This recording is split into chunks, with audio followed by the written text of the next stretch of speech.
This is Esme and Ember. Ember's in the front, Esme's in the back. And about a year and a half ago, we were contacted by the SPCA, and they had just seized about 100 animals from a defunct sanctuary in Pennsylvania. And they wanted to know if we could take any of the animals. So we agreed to take 3, and that's how we got Uncle Ned, Gypsy, and Esme. Since they came from a sanctuary, we really didn't even consider that any of them could be pregnant, thinking that, of course, the sanctuary would have castrated the males. But this sanctuary did allow their animals to breed, so... Oh, Esme's getting comfy. So after our vet checked them out, we determined that Esme was pregnant.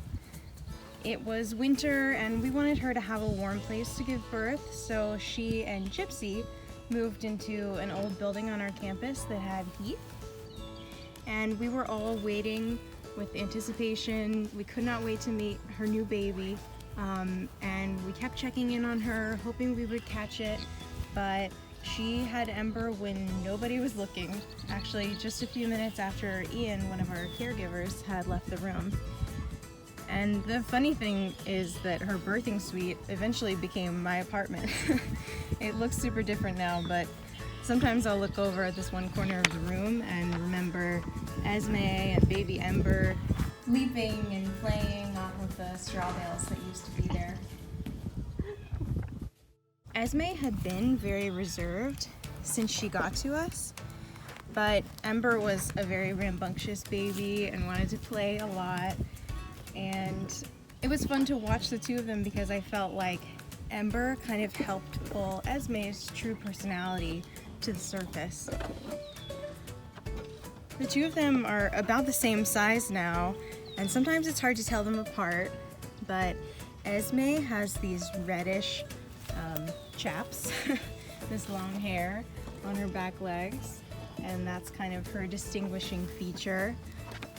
And Ember as well has a little more white on her face, around her nose. They're both part of the GOA1 herd now, and they get along really great in this herd. They're obviously very happy, and they still share a stall with Gypsy, so it's nice that that relationship is still there as well. Even though they're kind of taking a nap right now, they both are still very playful and curious. They're really neat social goats. And even though Ember is pretty grown up now, she is still kind of a mama's girl. She's very independent. She has her own friends. She likes to go off and play with them, but she always comes back to mom, and you can find them hanging out in the yard anytime it's nice and the goats are lounging. You'll find them snuggling together. They both really like to climb, as you can see by the fact that they chose the playground to hang out on. When Ember was a baby, she loved to jump up in one of the chairs that sits in the aisle of our barn. She would just jump in and out of that chair all day long. You've got a pretty baby, don't you? Yeah, you did good, Mama. You did good.